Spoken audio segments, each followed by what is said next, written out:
Good morning and welcome back to Hometown Magazine. I'm Josh Whittison along with Chuck Clark. It's 8:38 here at AM 1160 WCCS. Continuing our series of interviews, getting news that's important to all of our area schools. We have representatives this morning from the Blairsville High School. And first off, we want to say welcome to a young man who really has been doing a lot this football season. He is a senior on the Blairsville Bobcat football team. Please welcome Jake Smith. Jake, welcome to the show. Hi, thanks for having me. And congratulations on a spectacular season this year. Going into the winning the Heritage Conference, going into the District 6 playoffs, that's got to be quite an honor for you.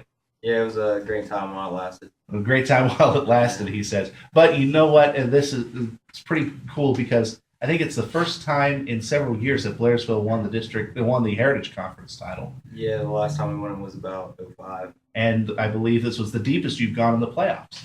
No, it's many teams have made it to the semifinals. No team from Blairsville has ever reached a District 6 final. Well, you were close though. You were very close to the big dance. But talk about the biggest game for you this season. What do you think was the biggest game for you? Like my favorite game? Yeah, your favorite. It had to be Purchase Line. The Purchase Line game. How come? Well, I had a pretty good game, but I got player of the game and that was the first time I ever got some recognition for hard work. Mm-hmm. Chuck Clark is here with who is the voice of the Bobcats. And Chuck, you've been talking about Jake Smith all season, I would imagine. Well, these guys have been out there week in and week out, and I think it's interesting. Whenever you guys first go to camp back in August, it's like 95 degrees, and then you play a game like you did last week, where it's maybe 20 degrees at game time. So that just shows how long the season is, especially when you keep winning. But again, congratulations on a job outstandingly done. Thank you. All right, let's move on to let's bring up Grant Distefano Jr. and something that's become a very big. I don't want to call it a fad, but I'll call it a popular event. A color run is going to be going on with Blairsville schools, and maybe you can tell us a little bit about this, Grant. The color run was initially for Blairsville's NHS, which stands for National Honor Society. Since they aren't a school-funded program, they have to make their own money, and it was initially to make the money.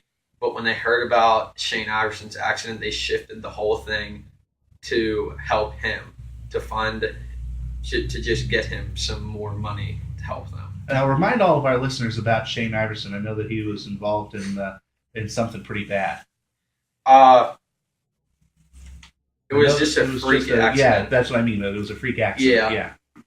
So you're just helping him out and helping out the family. Yeah, that's pretty much what it was. And I talked to one of the NHS advisors, and she said that they are trying to potentially make a education fund for him. They have to work out some details. That's awesome, though. Good luck to them. Now, explain to all of our listeners, because there are many people out there who don't know what a color run is. What's a color run? It's a 5K where at certain points people will throw powdered chalk on you, and you just get all colored up. So you start off clean, wearing a white shirt, Yeah. and you get messy as the run continues. Yeah, pretty much. Have you been through a color run yourself? This was my first one ever. Mm-hmm. So this has already happened then. It happened November 8th. Hey, while it was still warm, good. And how much money was raised from it? The NHS advisor said over $2,000. Wow, excellent. Now, I got to ask you, Grant, are you a member of National Honor Society yourself? I'm in the Junior National Honor Society. When we're in 11th grade, we get inducted into National Honor Society, so I have to wait until I'm a junior. Well, still, congratulations. It's still a pretty tough organization to get Thank into. you. All right, thanks again, and great job on the color. Thank you. Let's move on to a fundraiser for breast cancer awareness, and we're going to bring up Karolyn Redilla. Did I say that name right? Yes, you did. All right, Karolyn. Talk about the middle school, high school fundraiser for breast cancer awareness.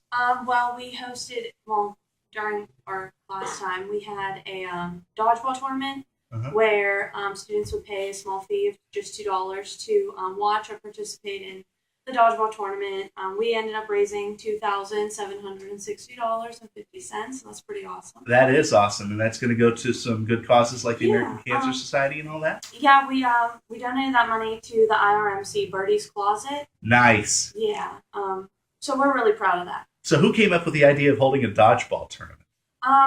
Our guidance counselor for the junior high, Mrs. Roboss, is usually in charge of all that stuff. He actually, at the end of the tournament, shaved his head Oh, in front really? of all the students, yeah, for some extra money. Just to get some extra donations in. Yeah. Now, how many students got to participate in the tournament? I don't really know, but from the looks of it, I think pretty much everyone was there. Everyone was either watching Yeah. or participating in it, and and obviously one team came out on top, right? Oh, yeah. The winning team played a team of teachers, actually. Oh, good heavens! Yeah, in volleyball. In volleyball, so the Yes. rules changed. Yeah. How come the teachers didn't want to play dodgeball?